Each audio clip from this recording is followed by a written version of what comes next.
Bab 1429, Peradaban Leluhur. Sander Ye menggendong Gujina Sui di punggungnya dan berjalan menuju istana perunggu kuno. Dia tidak berani menggunakan kekuatannya karena dia takut menarik perhatian pria kuat misterius itu. Sander Ye sedang menderita saat ini. Karena tubuh Gujina Sui begitu lembut, seakan-akan tidak memiliki tulang, dan digendong di punggungnya. Kontak dekat itu tidak hanya membuatnya dapat merasakan dengan jelas kelembutan dan kehangatan yang datang dari belakangnya, tetapi ia juga dapat dengan jelas mencium aroma samar yang keluar dari tubuh Gujina Sui. Setelah berjalan beberapa saat, Sander Ye tiba-tiba menurunkannya dan berkata, "Nona Sui, kamu sebaiknya jalan sendiri." Gujina Sui menatapnya, matanya seolah mampu melihat isi hati orang. "Kamu adalah kultivator pedang, dan kultivator pedang seharusnya memiliki pikiran yang tenang, tetapi sekarang, pikiranmu penuh dengan pikiran acak. Bagaimana kamu bisa mengolah pedang?" Sander Ye berkata dengan dingin, "Itu tidak ada hubungannya denganku, itu masalahmu sendiri." Alis Gujina Sui sedikit berkerut. Sander Ye berkata terus terang, "Nona Sui, kamu terlalu cantik. Aku tidak bisa menahan diri jika menggendong kamu di punggung aku." Gujina Sui tercengang. Sander Ye terdiam. Siapa yang menetapkan bahwa kultivator pedang harus polos? Yang dikultivasikan oleh para kultivator pedang adalah pikiran mereka, bukan pantangan seks. Jika kamu harus menjauhkan diri dari seks agar dapat berlatih ilmu pedang, itu konyol. Secara umum, pria hanya akan mengatakan bahwa dirinya adalah pria sejati dalam satu situasi, yakni ketika wanitanya benar-benar jelek. Gujina Sui menatapnya tanpa berkata apa-apa. Sander Ye tampak tenang. Tidak perlu berpura-pura dengan wanita ini. Tidak ada gunanya. Lebih baik jujur. Begitu saja, setelah mereka berdua terdiam beberapa saat, Gujina Sui berkata, "Gendong saja aku di punggungmu." Sander Ye terdiam. Gujina Sui berkata dengan dingin, "Kamu boleh berpikir apapun yang kamu mau, toh itu tidak ada gunanya." Sambil berbicara, dia berjalan di belakang Sander Ye dan memanjat lagi. Sander Ye tahu bahwa dia tidak ingin membuang-buang waktu, jadi dia tidak mengatakan apa-apa dan terus melangkah maju sambil menggendongnya di punggungnya. Gujina Sui tiba-tiba berkata, "Aku hanya sedikit penasaran. Kamu adalah kultivator pedang, dan tidak banyak kultivator pedang setingkat kamu di dunia ini. Bagaimana kamu bisa memiliki ide yang kacau seperti itu?" Sander Ye, "Aku seorang pria normal." Gujina Sui berkata, "Menurut pendapatku, kultivator pedang setingkatmu seharusnya hanya memiliki dao agung di dalam hati." Sander Ye berkata, "Jika aku bertemu wanita jelek, aku hanya akan memiliki tao di hatiku. Jika aku bertemu wanita cantik, maka aku akan menjadi pria normal." Mendengar kata-kata Sander Ye yang setara dengan memuji orang secara tidak langsung, Gujina Sui meliriknya dan berkata, "Kamu jujur." Sander Ye tersenyum dan berkata, "Kalau aku bertemu orang lain, mungkin aku akan sembrono, tetapi saat aku bertemu Nona Sui, aku tidak punya pilihan selain bersikap jujur, karena tidak ada kebohongan yang bisa disembunyikan darimu." Gujina Sui tidak mengatakan apapun lagi. Sander Ye tiba-tiba bertanya, "Nona Sui, bolehkah aku menanyakan sesuatu?" Gujina Sui berkata, "Aku tidak menjamin akan menjawab."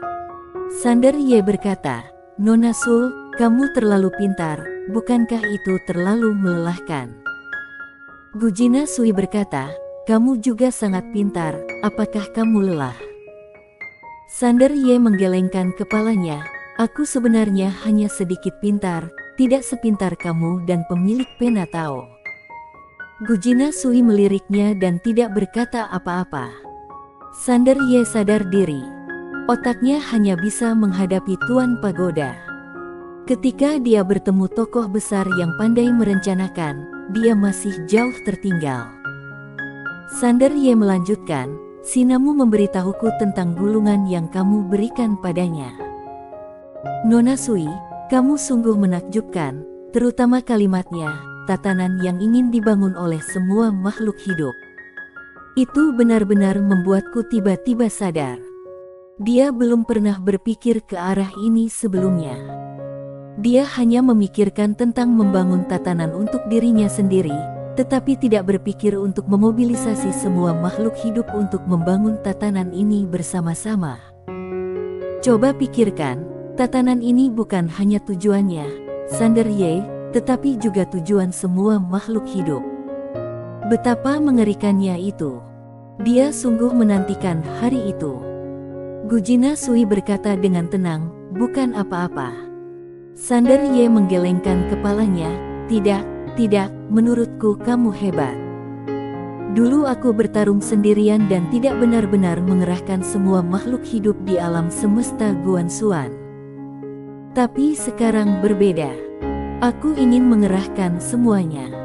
Tatanan semua makhluk hidup, tatanan yang ingin dibangun semua makhluk hidup. Memikirkannya saja membuat darahku panas. Gujina Sui tidak mengatakan apa-apa. Sander Ye menghela napas, oh, kalau saja aku bertemu denganmu lebih awal. Gujina Sui masih tidak mengatakan apapun. Sander Ye tersenyum dan berkata, apa kamu tidak terlalu tertarik dengan tatanan seperti ini? Gujina Gui berkata, Lia. Sander Ye mengangguk, aku mengerti. Peradaban Suiming saat ini sudah merupakan peradaban paling maju di alam semesta. Sistem dan tatanannya jelas jauh lebih baik daripada alam semesta Guanxuan saat ini. Gujina Sui tiba-tiba berkata, kamu juga sedikit membuatku kaget. Sander Ye bertanya dengan rasa ingin tahu, maksudmu apa? Gujina Sui berkata, tidak ada, aku hanya berpikir kamu sangat naif. Sander Ye. Gujina Sui berkata, aku tidak bermaksud menghinamu. Sander Ye mengangguk, aku tahu. Tak seorang pun dari mereka berbicara lagi. Sander Ye mempercepat langkahnya sambil menggendong Gujina Sui di punggungnya. Meskipun sentuhan khusus di punggungnya sangat nyaman, dia tidak terlalu memikirkannya. Setelah beberapa saat, Sander Ye menggendong Gujina Sui ke depan kuil perunggu. Di tangga batu, mereka melihat lelaki itu, yang masih berlutut di sana dan terus bersujud. Sander Ye menatap pria itu dengan ekspresi serius. Orang inilah yang menyerang sebelumnya. Gujina Sui menatap pria itu dan mengerutkan kening. Sander Ye menurunkan Gujina Sui dengan lembut dan berjalan perlahan ke arah pria itu. Pada saat ini, pria itu sepertinya merasakan sesuatu dan tiba-tiba berdiri dan menoleh untuk melihat Sander Ye dan Gujina Sui. Sander Ye berhenti dan diam-diam menjadi waspada. Tetapi, pria itu tidak bergerak. Awalnya dia menatap Gujina Sui dengan sedikit keterkejutan di matanya, tetapi segera dia menatap Sander Ye lagi. Ketika dia melihat Sander Ye, keterkejutan juga muncul di matanya. Melihat pihak lain tidak menyerang secara langsung, Sander Ye merasa sedikit jege. Dia berjalan mendekat dan bertanya, siapa namamu? Pria itu mengerutkan kening, jelas tidak mengerti apa yang dia katakan. Dia merentangkan telapak tangannya, dan kesadaran spiritual perlahan melayang ke Sander Ye. Sander Ye mengerti apa yang dia maksud dan tidak menolak. Dia membiarkan kesadaran spiritual mengalir ke lautan kesadarannya. Segera, bahasa dan karakter kuno muncul di lautan kesadarannya. Bahasa dan tulisan peradaban leluhur. Sander Ye sedikit bersemangat. Orang di depannya benar-benar ada hubungannya dengan peradaban leluhur. Pria itu menatap Sander Ye, aura dan rahasiamu tersembunyi. Sander Ye mengangguk, ya. Pria itu terkejut dan berkata, orang yang menyembunyikan aura dan rahasiamu begitu kuat. Sambil berbicara, dia melihat sekelilingnya dan bertanya, sekarang zaman apa? Sander Ye berkata, aku juga tidak tahu. Lelaki itu merentangkan telapak tangannya, menempelkan ibu jari dan jari telunjuknya, lalu setelah beberapa saat, ia berbisik, 100 miliar tahun telah berlalu. 100 miliar tahun. Kelopak mata Sander Ye berkedut. Orang ini hidup selama itu. Tidak mungkin. Mata lelaki itu kembali dipenuhi kebingungan. Mereka semua sudah pergi. Mereka semua sudah pergi. Sander Ye ragu-ragu sejenak, lalu bertanya, "Siapa namamu, senior?" Pria itu menatap Sander Ye dan mengerutkan kening, "Biarkan aku memikirkannya." Sander Ye. Pria itu berkata, "Aku telah disegel terlalu lama. Banyak ingatan aku tidak hanya hilang, tetapi juga sangat membingungkan." Sander Ye mengangguk, "Senior, pikirkanlah dengan saksama. Aku tidak terburu-buru." Pria itu perlahan menutup matanya. Setelah waktu yang lama, dia perlahan membuka matanya dan berbisik, "Namaku Zanuke." Zanuke, penjaga segel. Di akhir ucapannya, tatapan matanya menjadi luar biasa penuh tekad. "Sander Ye, senior, apakah kamu dari peradaban leluhur?" Pria itu mengangguk. Sander Ye bertanya dengan tergesa-gesa, "Senior, apa yang terjadi dengan peradaban leluhur saat itu? Mengapa menghilang tanpa jejak?" Zanuke menggelengkan kepalanya, tampak agak kesakitan. "Aku tidak tahu. Aku tidak tahu. Aku tidak ingat." Sander Ye ingin menanyakan sesuatu, tetapi pria itu berjalan perlahan menuruni tangga. Sander Ye tiba-tiba bertanya, "Senior, bisakah kami masuk ke aula perunggu?" Pria itu tidak berbicara. Sander Ye ingin menanyakan sesuatu, tetapi Gujina Sui tiba-tiba berkata, "Dia sudah pergi." Sander Ye tertegun. Lah menatap pria itu. Pada saat ini, tubuh pria itu telah berubah menjadi ilusi tanpa ia sadari. Jelas, ia telah meninggalkan tempat ini sejak lama. Sungguh kekuatan yang mengerikan. Sander Ye terkejut, tetapi segera dia menoleh untuk melihat Gujina Sui. Dia bahkan tidak menyadari bahwa pihak lain telah pergi. Bagaimana Nona Sui ini tahu itu? Mungkinkah? Gujina Sui meliriknya dan berkata, "Kultivasiku telah pulih. Apakah kamu mengerti?" Sambil berbicara, dia berjalan menuju istana perunggu. Sander Ye merasa sedikit malu. Baru kemudian dia menyadari bahwa kekuatan misterius yang menyelimuti sekelilingnya telah menghilang. Sander Ye mengikutinya. Mereka berdua dengan cepat memasuki kuil perunggu, di mana sebuah patung tanpa wajah diabadikan. Sander Ye menatap patung itu dan sedikit terkejut. Bagaimana mungkin patung itu tidak memiliki wajah? Tetapi tak lama kemudian, ekspresinya berubah. Ini bukanlah patung tanpa wajah, tetapi kekuatan misterius yang menutupi wajah patung tersebut, sehingga tidak dapat melihat wujud aslinya. Ketika dia mengamatinya dengan saksama, dia menemukan bahwa patung tersebut tidak memiliki kekuatan atau nafas jiwa. Dengan kata lain, ini hanyalah patung biasa.